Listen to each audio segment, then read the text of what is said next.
What's up, y'all? It's just me. But is that even a sentence? Is it just me? It's me. That's the way you should.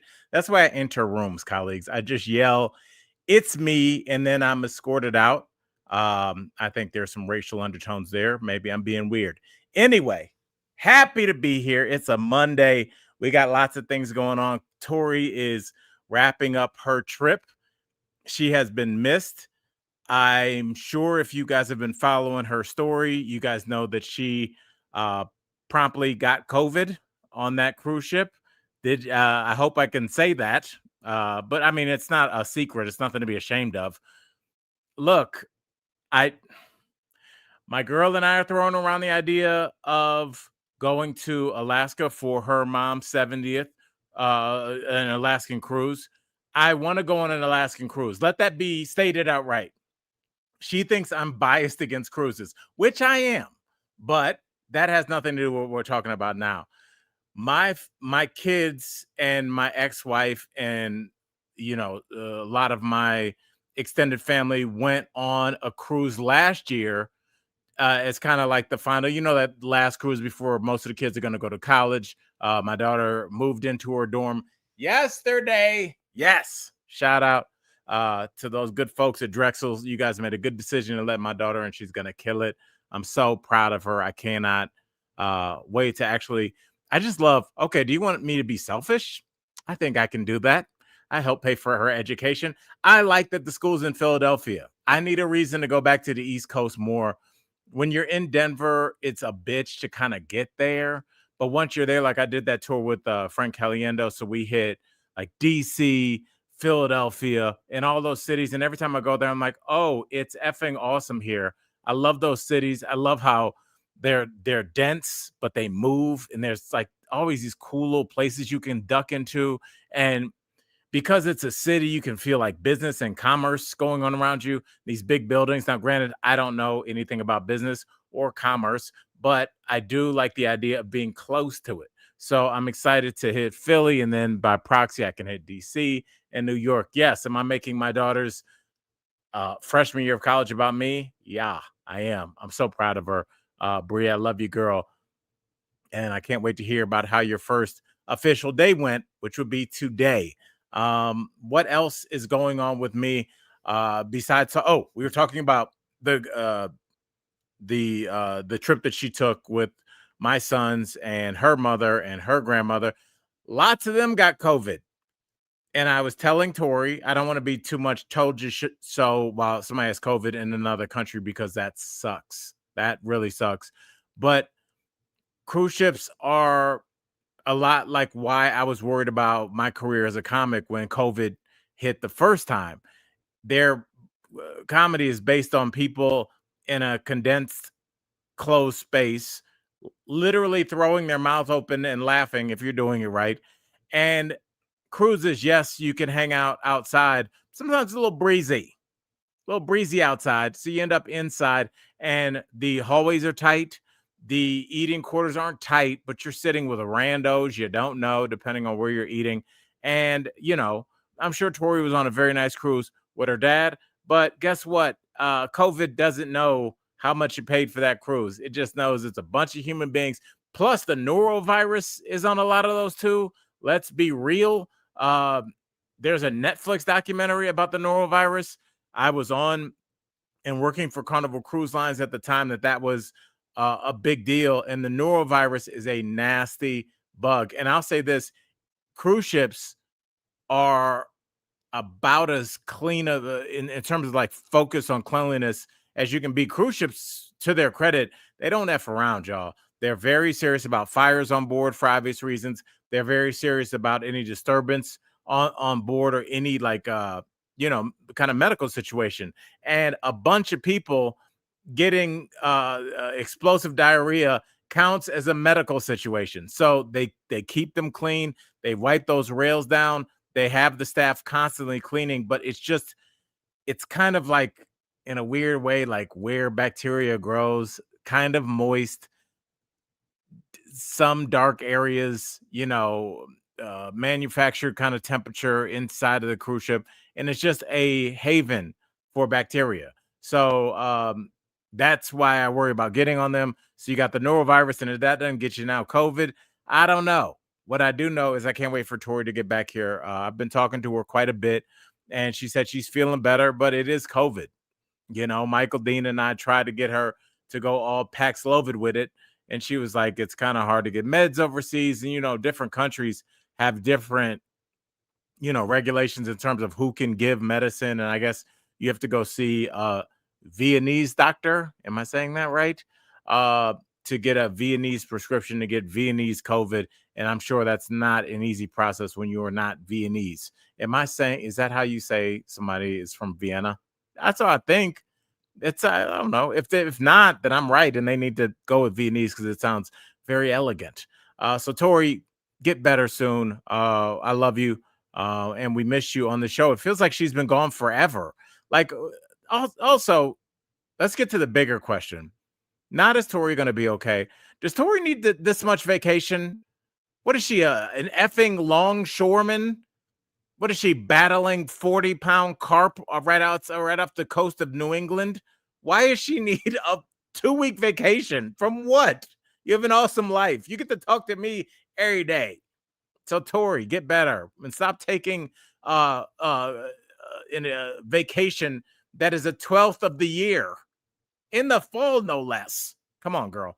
Anyway, I said that to say I'm glad that her and her family and Jerry got to hang, and we've talked about it before, but it's a big deal going on a cruise. You know, obviously her mom, and I kind of said this to my girlfriend Sarah. I was like, every relationship, every family relationship is different. Sometimes dad is the life of the family and the mom is kind of quiet, and she just like, everybody's got their different personalities.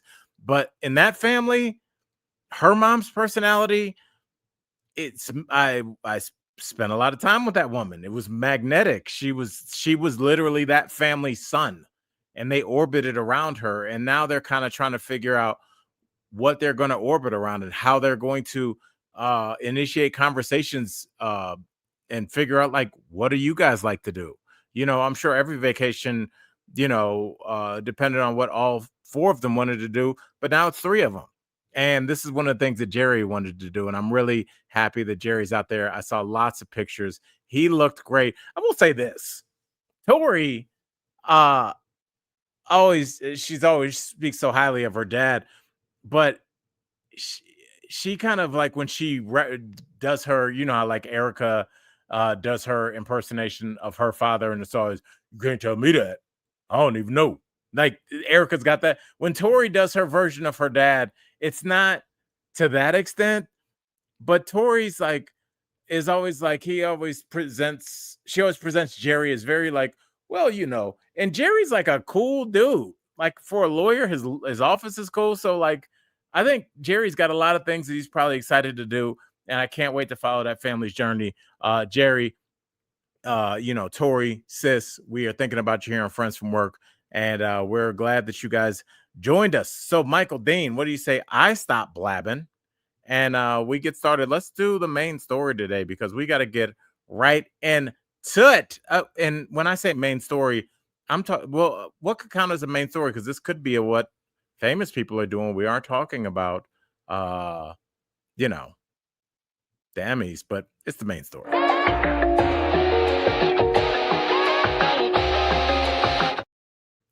All right. We are talking Emmys 2025. Michael Dean, why don't you pop on, say hello to the colleagues. Michael's going to be hanging with us, doing what he does. And, you know, we're going to get started talking about the Emmys. There he is. Michael Dean. How are you? I'm good, Al. How are you? I'm good. Did you watch the Emmys? I've seen some clips. I had a busy night, so missed that. Did you watch? I watched the first maybe 40 minutes of it. I wanted to see how my buddy Nate did. We're going to have a conversation about that. Yeah, please. I had lots of people talking about that. Well, let's start with Nate and how he did hosting. I thought the opening bit about being a guy that invented television from the future, and he had that line when somebody goes, well, what is streaming? And he says it's a way for television stations in the future to lose money. I thought that was funny. Yeah. Nate has one of my all-time favorite jokes. I used to love. I sometimes will go into the showroom just to hear him tell it, but Nate really leans into the fact he's like, I'm a country dude, and I don't pretend to know everything. He's like, he always told me, he's like, Al, I like bowling alley music, Taylor Swift. He was like, I'm not like this highfalutin guy. And he hit this joke where he was like, he knows he's dumb because if he went back into the past, he would be doing worse than he is now, even with all the knowledge that he has. They would be like, oh my God, you're from 2025, Nate. Tell us, what's a microwave? How does it work? And he'd be like, I don't know. I don't know. I don't know. Well, what's a satellite? Tell us about that. And he'd be like, I don't know what that is. So Nate's always a fun guy. And I always loved how he leaned into like his true self. And obviously that's work because he's doing basketball arenas. But last night he did the Emmys, Michael Dean, and he had mixed reviews. So you as a viewer, watcher, what'd you think? I think there were some goods and some bads. I think I like the opening. I honestly think that there's a lot of mixed opinions about his Boys and Girls Club donation bit, that, putting up $100,000 and then saying that for every time someone goes over, there was going to be less and less money. They put up that tracker on screen that I thought was distracting. I thought that was distracting too. I thought it was distracting, and also I thought the money going down while people were giving speeches. Yeah, it's kind of. I borderline thought that was disrespectful, dude. I totally agree with you, and two things. The Emmys can be super long, and the speeches are probably the main reason why. And it was a good idea to try to keep it short. But I didn't know if I really appreciated this. Also, like, the speeches are what I tune in for. I love to see people's reactions. I love to hear what people say. Like, of course you like root for the shows that you liked and that. I get into that too. But then beyond that, it's the speeches that make the show. Like, I don't necessarily tune in because I think their little interstitial comedy, poor writing between them is funny. You want a good opening, and then you want to see who wins, and you want to hear from them. This is why I will always say, Michael Dean, that for as much shit as DEI gets, this is why you need DEI, because it's not always just people of color or people with disabilities. But it's another opinion, bro. Yeah. And there was at least one person that when they were going through rehearsals did not feel comfortable enough saying, hey, when, I'll just say somebody that went, Aubrey O'Day, when she's up there speaking and saying, Mom, when I was at my lowest point and living in my car, you were there for me. Thank you so much. We might not want to have a tracker with the fact that that last sentence cost the Boys and Girls Club that was there in the audience $100,000, because now you're like, I don't care about you or your mom. It's about those kids. And it's not. They're going to give them the money. What do you think? Right. We all knew that they were going to end up giving them more than they said. Like that. Right. I kept thinking about it kind of from a behind the scenes producer perspective. Like, I'm wondering, like, I don't think that was Nate's idea. I think that was 100% the network's idea. Like, we've got to keep this on time, and you've got to come up with a way to do it. And someone came up with this idea, and they were like, it's great, we're giving away money, like nobody's going to fault us for giving the Boys and Girls Club things. But I know there must have been people in the room that were like, this is a bad idea, that it's going to be mean-spirited or weird. It's going to be weird, exactly as you just described. Like, someone had to have known that and either was overruled or didn't speak up. Yes, that's where there's a failure. Yeah, absolutely, Michael Dean, because you're looking at this and you're just watching money being taken from kids, or you're being told that the speech is going long, even if it might not be going that much longer. I think it's been a running joke that the speeches go too long. And sometimes, like, I remember they tried this a couple years ago. I think it might have been the Oscars, where they had the wrap it up clock. Where somebody in the audience was like, wrap it up. But it's like, I believe at the time somebody was like talking to their mother. And it's like, these are, you've worked your whole life. Right. This is probably going to be the only one that you get. And that's not any shade. Most people never get one. So you want to just take a second to be like, yo, hey, thank you for driving me 2 hours to acting practice every day, and for getting a second job that I didn't even know about to make sure that I could go to that that art camp or whatever the hell you're thanking your parents for, the people that raised you. So I thought this was a bad idea. As for the hosting, I know that people really got on Joe Coy when he hosted, what was that, the Golden Globes, and they were like, he bombed. I have said this before, colleagues, I have done those gigs.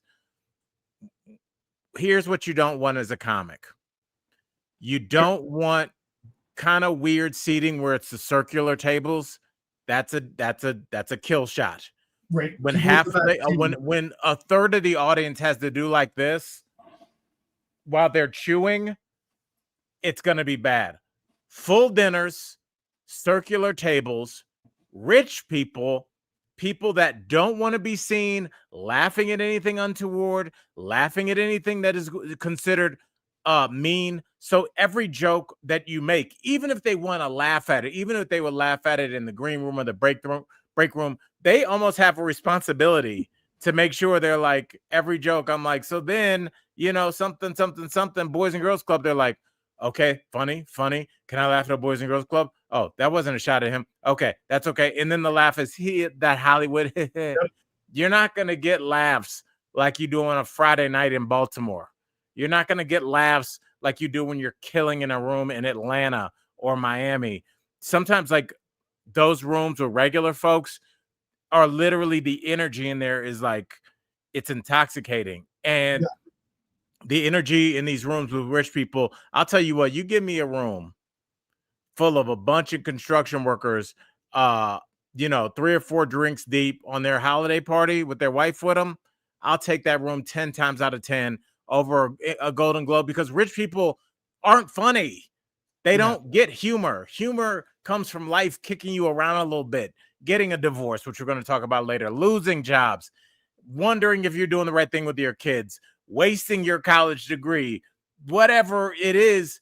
Those jokes resonate with people because it's like, yeah, man, I made a bad investment. I can't believe, And you rich people are like, well, why wouldn't you just get your second legal team to help your first one out with your divorce, and then you go summer in Santa Barbara? Why would you get a divorce? Like, they don't understand humor because they're not in the real world. I hope one day to be in there. I hope one day, Michael Dean, I don't get jokes. Don't we all? Don't we all? What did you think of the winners? Did your shows get picked?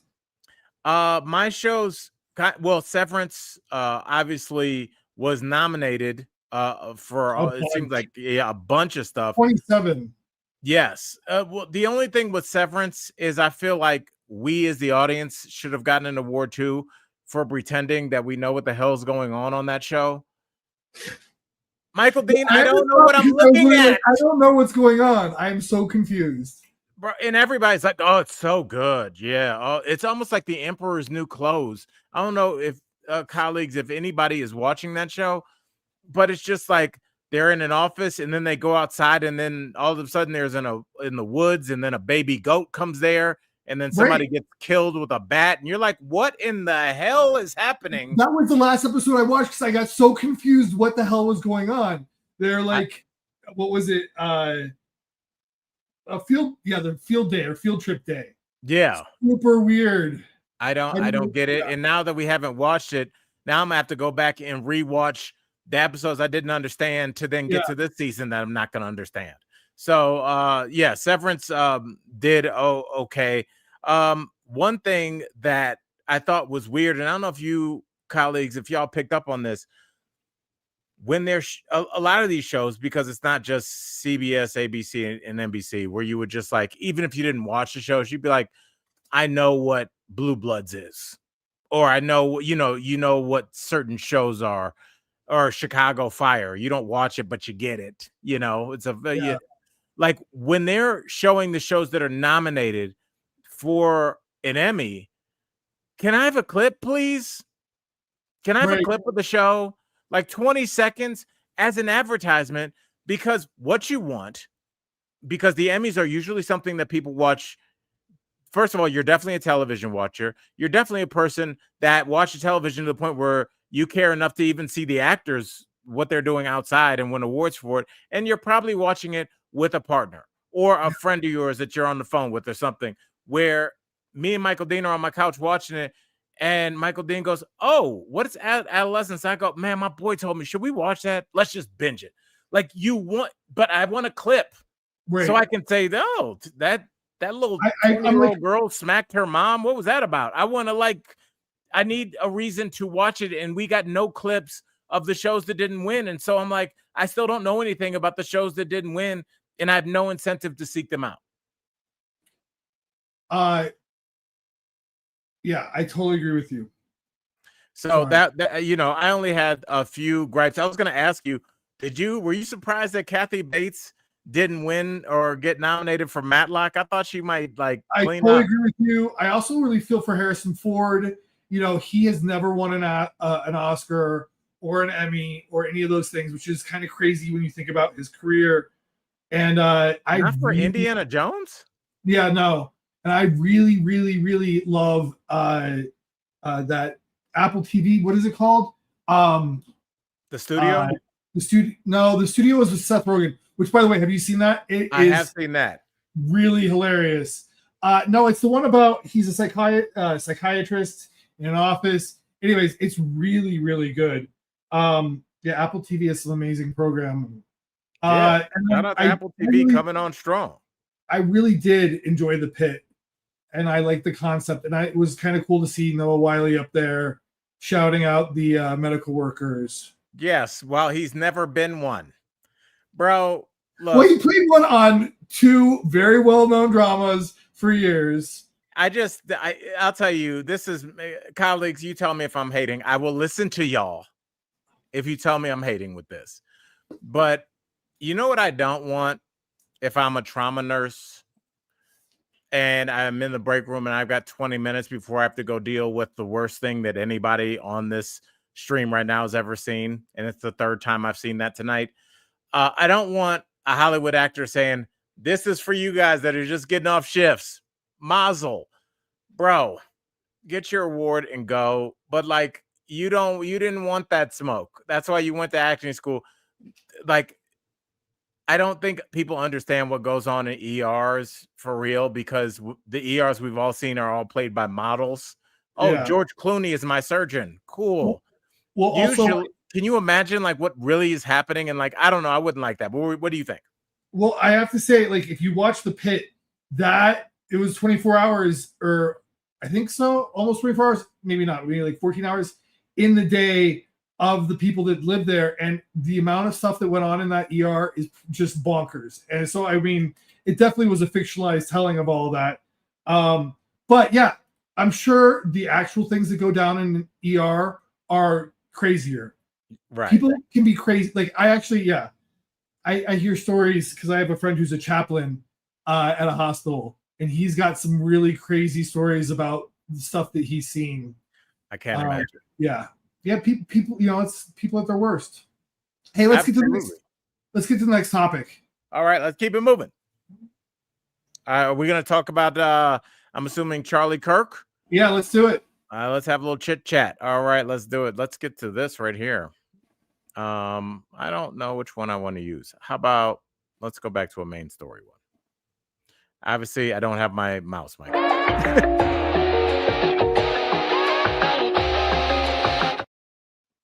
All right, we're getting serious because we're talking about somebody's death. Charlie Kirk. His death is obviously already being weaponized by the right. Let me not use that word because I feel like it could be leading. It is being used as a tool for motivation and a vehicle to crack down on left-leaning and progressive sources of fundraising and of content. Michael Dean, why don't you give everybody the particulars on what Trump said about the fallout and what will be the retribution for Charlie Kirk's murder that was not by somebody on the left? Well, so yeah, the White House is calling for a crackdown on liberal groups. Now, this is, of course, the governor of Utah was on the Sunday morning political shows talking about the alleged shooter here and their political leanings, saying that they were a radicalized leftist. Also mentioning there's a lot of online talk about their relationship with a person who is transitioning from male to female, and automatically that has become a huge topic of conversation as well. Although this person is not has not been charged with any crime, is cooperating with police, all of those things. It's a source of controversy already, and there's a lot of finger pointing, and it's not as much. I mean, Trump took part of it, but JD Vance hosted the Charlie Kirk show, and on it he made vague reference to wanting to crack down on leftists who are allegedly to blame for a lot of political violence. Right. Listen to their side, they point the finger saying it's these liberal extremists that are responsible for the political violence. And honestly, if you look on the other side, liberals point to it's these radicalized people on the right who do it. And there's a lot of finger pointing and blame.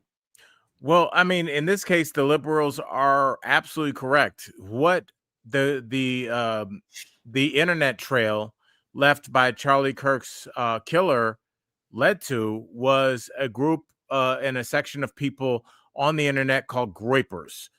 I'm assuming a lot of people, including my girlfriend, because we had this conversation last night, doesn't know where the groyper is, but they identify with that frog meme. It's like a cartoon frog meme. It's kind of like this weird colored green frog with like big pink lips. And groypers are to the right. Listen to what I'm saying. They're to the right of people like Charlie Kirk. Charlie Kirk at least tried to wrap his comments about his political commentary about race, black women, gay, trans folks, the Second Amendment with he wrapped it in scripture, he wrapped it in intellectual jargon. Groypers are a very aggressive meme. How do you spell that? Groypers, GROUPERS. I think that's it. I think it looks like groupers, but it's groypers. Do you see it? No, I was just looking. Yeah. Oh, it's GROY. Oh, yeah. GROY. Clearly, I am not a groyper. But Michael, what is the internet's definition of a groyper? I'm curious. What? So they don't. AI didn't come up with. Or let me see what AI comes up with. What is a groyper? Oh yeah. What is? And Michael Dean, while you're looking for that, I'll just tell people the groypers were calling for Charlie Kirk to have violence committed upon him because he was too liberal. Nick Fuentes, which I think a lot of you guys remember, he's a self-avowed white nationalist. He was going around with Kanye West for a while. He's one of those guys. I remember when we were doing DBL, was invited to the White House to have dinner with Trump a couple of years ago. Was that Trump 1.0 or 2.0? I can't remember. Maybe he was invited to Mar-a-Lago. But people went crazy, as they should have, because he's a self-avowed white nationalist. And a few weeks ago, Nick Fuentes, went after Charlie Kirk, basically calling him a liberal. Like they called Charlie Kirk liberal. I need y'all to understand that. And then Laura Loomer, Trump's consigliere, who has struggled with mental health issues, has been 5150'd a few times. Like she has his ear, and she said, her job is to call out people that she believes are not MAGA enough, and she called out Charlie Kirk. So the irony that people on the left are being targeted for this is immense, because it was the people that are to the right of Trump and his cohort that were calling Trump and Charlie Kirk, basically leftists or too lenient. So, Michael Dean, what's the exact definition of a groyper? Yeah, so you're absolutely right. They you're referring to that variation on Pepe the Frog, and they describe themselves as Christian nationalists. They oppose feminism and LGBTQ rights, and believe the U.S. should close their borders. Yeah. So, yeah, very, very aggressive and very radical. But again, I don't know, Michael Dean, if this has anything to do with that. I think this is just like whatever's happening, we can use this to carry out our agenda. I don't think this has anything to do with Charlie Kirk. Did you see when Trump got off that helicopter, Michael Dean, and a reporter said, "How are you dealing with Charlie Kirk's death?" And he goes, "I'm dealing with it, but I am happy about the White House Rose Garden. They got the concrete finished," and he just starts talking about like immediately, like not even a transition sentence. So it tells you how much he actually cares. I think they see this as an opportunity, like they see anything else, as a way to carry out their agenda. I think it's just really interesting. And, I don't think blaming either side is a really good idea. These are, honestly, people who do this are, mentally ill, or they're like, could easily just be obsessed. Like, this could have just been a guy who was obsessed with Charlie Kirk. And people love to read into it or figure out a motive, but a lot of times you can't explain things that are unexplainable, inexplicable. Like that, seeing that was just horrendous. What human does that? I don't know. But and especially a human that comes from such a white background, right? That he might as well have taken his family photos in Alaska in a snowstorm, eating rice. Like he's Mormon, he was MAGA, he was pro Second Amendment, his family was all of those things. He was Christian, he was a young white man, he was in Utah at a white college, Utah Valley State. I don't know what their minority enrollment is, but I'm sure it's not much. And what Utah is a mostly white state. It's not. I'm not making a commentary. That's just numbers. The only thing I'd like to point out is the Trump presidency started with pardoning all of those people that took part in January 6th, which was a huge display of political violence. And that set a tone for, in my opinion, people being forgiven for certain kinds of political violence. And all of that is is washed over when you have something like this. There is no mention of that House Speaker in Minnesota being, assassinated as well. So it's like this. It's in her home, correct? Yeah. Yep.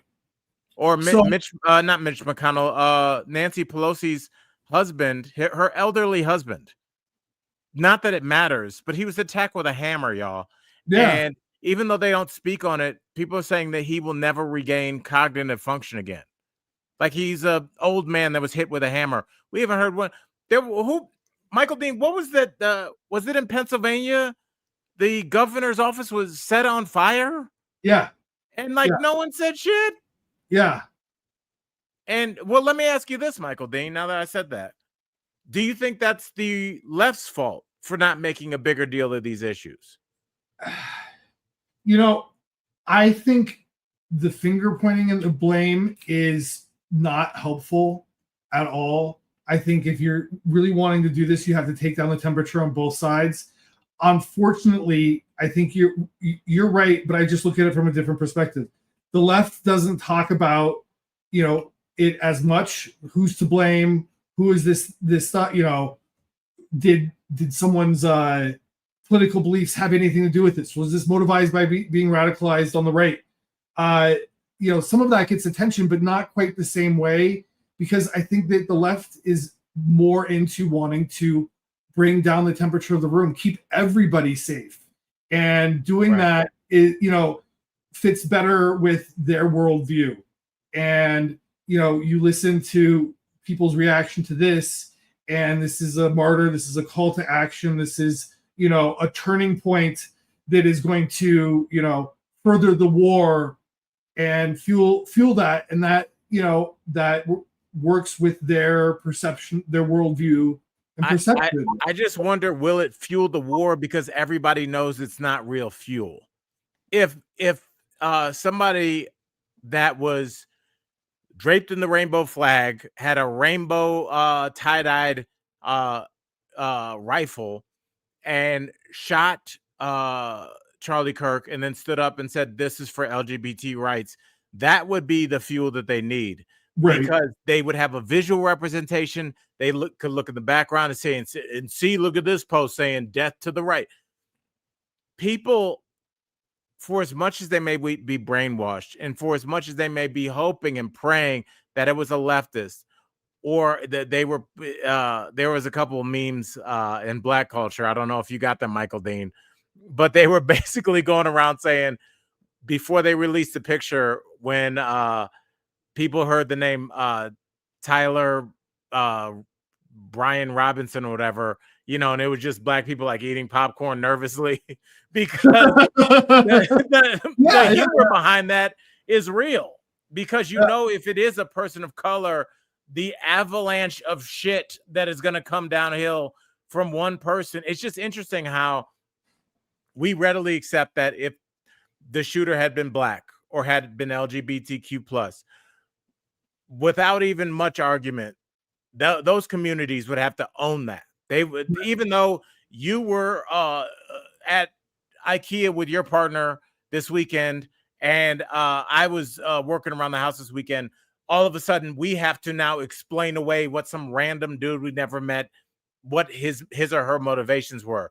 But Dylan Roof, white people never had to own that, as they shouldn't have to.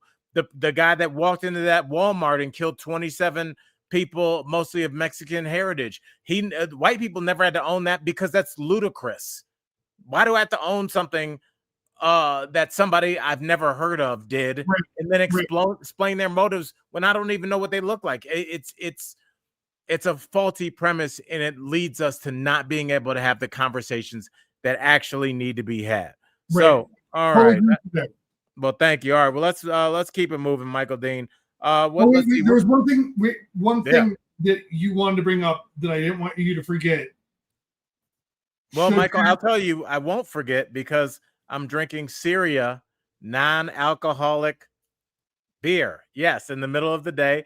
They help our podcast. They sent us a case. I will make sure that you get some. I'm trying one. It's delicious. I was waiting for Tori to get back, but I had one, and it's effing delicious. Really? So, yeah, Syria. It's non-alcoholic. My girl took a sip, and she was like, "Did you break your sobriety?" I was like, "Nah, Syria." So, okay, what did you not want me to forget? Should parents plug more into their kids' online habits? Should they know what they're reading, what they're watching? All of these things. Is that something that parents today? Because it's not as easy as it was back in the day to be like, sit down and watch the TV in the living room or the den with your kid, so you know what they're watching. It's now, in their bedroom or on their phone or on their laptop. It's a different world. It's such a different world, Michael Dean and colleagues. I'm going to look at the comments and see what y'all are saying. Do you guys remember, colleagues, Michael Dean and even myself, that when the internet first came out, there were families that tried to have rules like, Michael Dean, you can be on the internet in the kitchen for 2 hours. You can do your homework and 1 hour of play. Like, that's gone. People are on their phone more than they're not on their phone. Yeah. And that's including the hours that they're asleep. There is by the way, I've even seen on YouTube, like when I'm scrolling late at night, there are people that set their phone up and then just go to sleep. Like, they FaceTime, and it'll be like 814 people watching. I'm like, I wish we could get that. I'm sorry, I'm not a hot 23-year-old Puerto Rican chick that's sleeping peacefully. We're out here talking about the issues. I feel like people would pay me so hard to do that. What were you saying? People would pay me not to do that. They'll be like, dude, you snore way too loud. Nah, but look, I'll just say, Michael Dean, you would have some stands. You just being you. We could talk about your social media, but you're missing out on a large portion of people that would be very interested in whatever Michael Dean is doing. But I will say this: I think that's why I give parents, I give grandparents, all of us on here a pass, because you don't know. Y'all probably didn't know what a groiper was, as I'm glad you don't. That's why I'm glad you watched this show. I didn't want to know what that was. I don't like the traffic and hate. But the thing is, a lot of you guys would be shocked that, matter of fact, that I'm going to make this personal. When Charlie Kirk was killed last week, excuse me, I'm going through my social media and I see my son Elijah, who's 17. His, I like on Instagram, you can put like, what are you thinking about right now? In that little bubble thing. Yeah. And my son put, damn, I didn't agree with what he had to say, but killing him was way over the line. And I responded to him on social media. That's so weird to respond to your kid on social media. And then we talked on the phone, and I was just shocked he knew who Charlie Kirk was. Yeah. But what I think we, as people of a certain age, 45 and up, we think that we know these politicians, but underneath that, the whole iceberg metaphor is a bunch of influencers that are super, super popular. Yeah. There's a reason that Trump put the flags at half mast, but didn't want to do it for Jimmy Carter. He put the flags at half mast because Charlie Kirk delivered him 18 to 29-year-old young white, mostly men. And I'm sure there's some women in there, but he spoke to them. And I didn't know my son. If I had to put all the money in my account on one person or the other, knowing or not knowing Charlie Kirk, I'd be like, my son Elijah, who is a theater kid, who likes to do graphic design, does not know who Charlie Kirk is. And he does. Yeah. And I think that's the problem, Michael Dean. A lot of parents after this murder, and a lot of people just like on this thread, are finding out like what a groiper is and what does it mean to be black-pilled. Do y'all know what that means? Do you know what it is to be red-pilled? Michael Dean, look that up. Yeah, but I do know that one. Yes. What do you think? What is red-pilled, and then what do you think is black-pilled? And then I'll tell you what I think it is. Well, I believe the red pill is in reference to the Matrix. The Matrix. Yeah, remind me someday to tell you about my Lawrence Fishburne story. But the red and the blue pill. But I have no idea. Wait, was red one the one that got you out of the Matrix? Yes, I think that's the whole reference. It's like, colleagues, it'd be like, do you want to live in this make-believe world, or do you want to go on my website and learn the truth? All these people want to tell you is the truth. Okay. But that's really what it is, like what's really going on. So that's really, it's a metaphor for like, do you want to know what's really going on? Yeah, it was definitely the red pill. So what is a black pill? Look this up as I am saying this, Michael Dean, because I'm like 80% sure. But I think black pilled is like when you make the step to actually go into the real world and you commit violence. So black pilled is like, I've been reading for 6.5 years that immigrants are invading my community. Today, I'm going to get a gun. You take a picture of him, put it on Instagram, and then you go marching into a grocery store. So that's what I think being black pilled is. Am I right? So I guess the black pill is like the red pill, but taking it even further. And you're absolutely right. It was within the extremist online communities like the manosphere or incels. This is all what AI is saying. And it refers to a philosophy of deep-seated pessimism and nihilism. And it extends the red pill idea that one has become aware of a supposed hidden truth about society to its most hopeless conclusion. So it's for people who want to even like get behind reality. What's really going on. Yeah, and it's really scary because. There were a lot of parents that were literally crying on Instagram, doing the face to cameras on Instagram saying, I had no idea I had no idea any of this stuff existed. And my kid was able to talk to me about it articulately. And I think that that's really, you feel like you failed to nurture and steward your child through this life. But it's like, it's also impossible to know what they're doing. And what this woman that I saw speak, what she said, which I thought was so poignant, MD, was she was like, my son is a history nerd. And so you follow history and your algorithm goes, oh, Michael Dean's a history nerd. Well, did you want to know about the Falklands War, history nerd? And you go, yes. And then they go, hey, history nerd, do you want to learn about the War of 1812? And you say yes. And then they say, do you want to learn about World War II? And you say yes. And then they go, do you want to look at this video on Hitler? and then you go, well, he's an interesting historical figure. I'll watch it. And then the next video is a picture of some dumb guy's head taking the screen, like, let's talk about the real thing Hitler was trying to do. Then you click on that, and then it's like, hey, we meet over here in this room. You should come this way. So it's a way to, I look at certain shows, I look at things like the Manosphere as the foyer into the mansion of racism. You can go into the foyer and you haven't gone in any rooms, and you're just like, because me and Michael Dean are like, I wouldn't go in that house, dog. I'm telling you. And they're like, I'm just in the foyer. That's the problem. You guys are too crazy. And then next thing you know, their shoes are off and they're up the stairs. And next thing you know, they're at a certain establishment buying guns and writing manifestos. So that's what the black pilling of society is.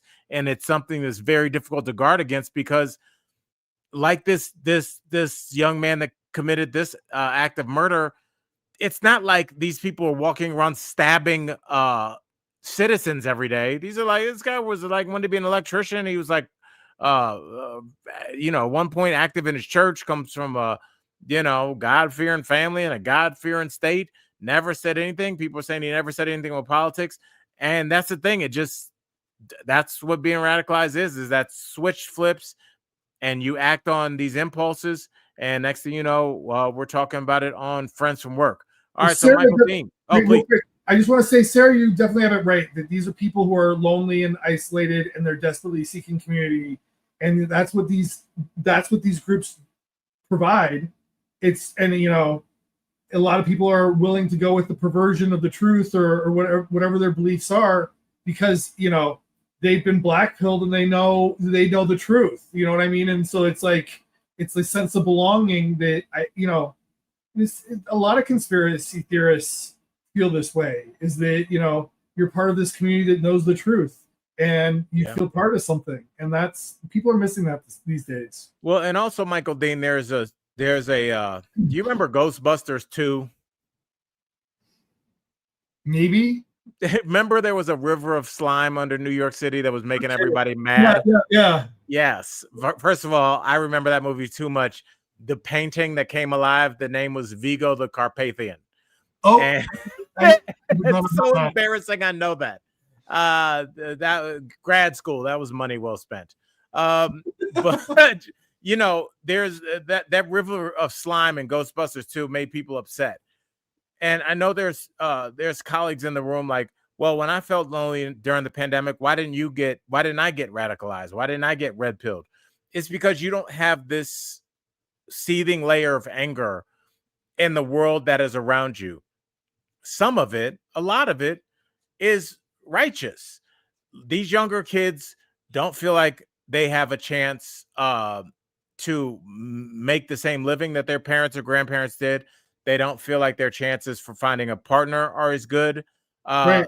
And on the surface, some of those can all obviously be debated, but some of those things are, whether you agree or not, that's true to them.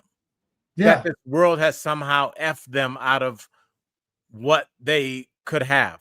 And so, whereas like colleagues, if a lot of you guys, and I'm sure a lot of y'all are probably still part of these organizations, if you during the pandemic were living by yourself or felt kind of estranged from society, you found clubs. Tori learned how to cross stitch. You can start a bridge club.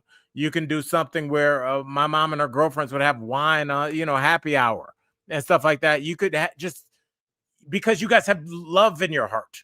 But if you don't have that, these kinds of organizations that are saying out loud the feelings that you have and maybe not, you haven't even emotionally articulated yet, or don't have those, they'll do it for you. I'll tell you why you're a mad young white man. You look at all these Mexicans crossing the border, taking your women. You can't get a house because all these rich, they call them globalists. They mean Jews. All these globalists, they're taking what's yours. And all that feeds that anger. Yeah. And it's every day. And it's everything that happens is presented to them with this twist of like, see, were we lying? When are one of you guys going to do something? When are one of you guys going to do something? And eventually one of them always does. Well, the really sad thing is like these are honest to God issues and problems that everybody's dealing with. Things are unaffordable. Like the American dream that a lot of our parents, were able to achieve, is no longer as easily attainable, and it's not guaranteed. And it is so much easier to scapegoat people for being the reason why than actually talking about, well, what are we going to do to fix it? Because if you scapegoat people and you say that this is the reason why, you don't have to fix the problem. And the people who have the money, Elon Musk is about to be a trillionaire. And no, he's not. Are you serious? Yeah, he's about to be the first trillionaire. I think they said 2027. That is part of the anger, though. It's like, how do these people like Trump that have gone bankrupt 6 times still? I think they said he's made $3.5 to $5 billion since he's been in office, which I thought that was the rule. Guess not. And you're looking and you're like, hey, my husband fell and broke his elbow, putting Christmas tree lights up in 2022, and his insurance didn't cover it, and we're effed.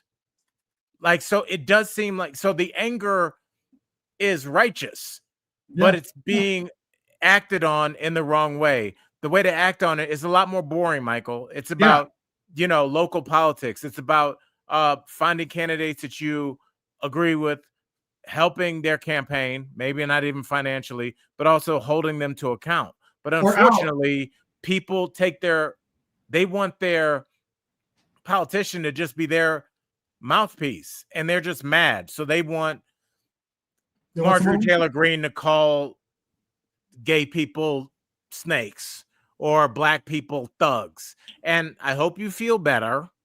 I hope you got that out. All the name calling, going after trans, gay, black, brown folks. I hope you feel better, because look at us now. Well, the sad thing is, like, do you really want to talk about good tax policy and fair tax policy? Because, like, that's the conversation that might actually do something about this. But who wants to say, we've got to fix tax policy? That's about as sexy as, cobwebs on a pair of underwear. Right. I mean, look, some people are into that, Michael Dean. If you have a Wednesday Adam thing, But yeah, it's like, I don't know where that came from, but yeah. But it's like, nobody except somebody, maybe, I'm sure one of the colleagues does taxes or has done taxes, so maybe you understand the tax code, but it's a bunch of educated people in this room right now, and none of us knows the first thing about tax code. Maybe we should simplify it a little bit. IKEA seem to be able to do that with their furniture. Can you be able to explain, or really simplify it, Michael Dean, and have somebody hold these billionaires to account that they don't pay near what they should with their taxes? I think that's simple. It's not really that complicated. It's just because it's the tax rate for the wealthy. Should it be 20? Should it be 30? Should it be 40%? Or should it be the way it is now, where they can effectively pay no taxes on their wealth and the money they make, while the rest of us get taxed at a much higher rate? Like, it's not that hard. Well, we've dealt with that. This is a country. There was a period of time, I want to say, was it the 30s or 40s, where I think back then, obviously, you have to adjust for inflation, but anything after $400,000 was taxed at 90%. I think the equivalent to that now would be like $3.4 million, something like that. But basically, every dollar that you made over a certain amount would be taxed at 90%. One, that keeps people from becoming ridiculously wealthy. When, let's be honest, Jeff Bezos, for as much as, yes, he may have been an innovator to some extent, all of these things, all this infrastructure was there in place for him. Somebody already made those roads. Somebody made those planes. Somebody has paid the air traffic control to get your package there next day. All of these things, somebody had already created a website. Somebody had already created trade routes to get those things maybe over from China to here. So, and he's using our roads. He's using our airspace. He's using these things at a much higher rate than ELC or Julia or Marcy is. So why is he paying less taxes than all three of us? It doesn't make sense. No, and when you talk to people on that level, rather than saying we need to fix the tax code, and people are like, oh God, and I was passed out from boredom, just be like, hey, can you explain to me why the dude who's got Amazon trucks blocking your driveway? Look, I've used Amazon before. I think it's a great company in certain aspects, but they use a lot of the resources that our infrastructure that we pay for. Right. That infrastructure, that cement we paid for, those city workers that we pay, they use all of that and they pay for none of it. So let's just get a little balance here. Sorry for the rant. Let's move on. I want to ask you about football this weekend, and maybe even the sissy football that Trump doesn't like. All right. Well, we're talking sissy football. So first of all, Donald Trump, before I get annoyed, let me explain why I'm annoyed. Donald Trump, in the never-ending voyage to distract people from the Epstein files, which ain't happening, Jack, he knows that football is an American sport, an American pastime, and it's watched by a lot of his base. So what does he want to do? He wants to take a weekend of football that was a great weekend. The Dallas Cowboys and the New York Giants played one of the best games I've ever seen. It was so exciting. My girl's a Cowboys fan. She was asleep for the first half of it because we had just flown in. She woke up to see them win. It was really cute, really fun. It was a great weekend. But of course, instead of focusing on that, Trump focuses on the fact that he's mad about the new kickoff rules. Long story, very, very short. When I was watching football coming up, the kickoff was each team would line up about, I don't know the exact yardage, maybe I think it's 10 yards, 10, 15 yards. And the one team would kick the ball off to the other. The other team would retreat slightly and then start to run towards the team that kicked off, who has already been running towards them at full speed. Right. So you have, I'll do it with my fingers. You have one row of gigantic men that are faster than anybody you've ever met, bigger than anybody you've ever met, stronger than anybody you've ever met, running now head forward into another row of men that are bigger, stronger, and faster than anybody you've ever seen in real life. They are world-class athletes, and they're running into each other. The problem with that, and I can tell you as somebody that took physics at a graduate's level, that's going to cause a lot of injury, Michael. Speed equals mass times velocity. I think that's right. Yeah. P equals MV. Yes. Speed equals, and so that's going to cause collisions in which bones were fractured. I remember I was watching a Bills game where a guy broke his neck and they had to save his life on the field because he had severed his cervical column, I believe, or basically broke his neck. People were getting hurt a lot. Yeah. President Trump, somebody who I know for a fact has never played football and never returned a kick. Can we make a thing that you can't call anything sissy if you haven't ever done it? I see those guys all the time when I'm like at an airport and like there's a UFC fight on and like somebody will get knocked into the cage and knocked out. They'll be like, he didn't put his hands up. Do you want to get in there with that guy? His nickname is the Bone Breaker, or do you want to sit here and drink your Sam Adams and eat your plain fries? It's so embarrassing that people like President Trump and others that have never been to a war, never been on a football field. I have friends that had their careers ended in college because they got too many concussions. It's a very violent sport that's played by people that love it, that is watched by people that love it. And the fact that he can speak so cavalierly and call them, I can't. If you sat close to a football game and you hear it, not only are you sure that we should change the kickoff rules, you probably aren't sure that we should ever have another one. That's how crazy these impacts are. So the fact that Trump said that tracks, but it's embarrassing. Yeah. And don't believe the hype. Let's get to what do you think about this weekend, and maybe even what do you think about these 0-2 Chiefs? All right. Michael Dean, We're almost out of time, but yeah, no, we got time. I missed the colleagues. Let's have a little chit chat. I watched football all this weekend. The Chiefs are not very good to start the year off. They have a lot of injuries. Travis Kelce, not famously, but he injured their star wide receiver in their first game of the season, separated his shoulder or broke his shoulder or something. And so I'm sure he felt guilty about that. They ran into each other while they were both going for a pass. And Travis Kelce's getting a little older. This is definitely going to be his last year. I feel very confident saying that. He's had a Hall of Fame career. He's going to be, as soon as he's up for induction in the Hall of Fame, he will get in. There is nothing that could be sad about him. He's a Super Bowl champion. He's had a great career, but he appears to be going downhill a little bit. And so do his Chiefs. And it seems like Taylor Swift is starting to no-show the Chiefs games, which I don't know if I agree with. But Michael Dean, you said we have some video? Yeah, so this is kind of interesting, and I wanted to get people's takes because there's a lot of theories as to why Kelce was, oh my God, Taylor was not shown on the Fox telecast. You didn't get to see her at all, but word on the street or people are saying it's being reported that she was there, and this apparently was her entrance. Check it out. All right, I'm turning the brightness on my screen up. Motion behind Hurts on right tackle, 10-5, touchdown.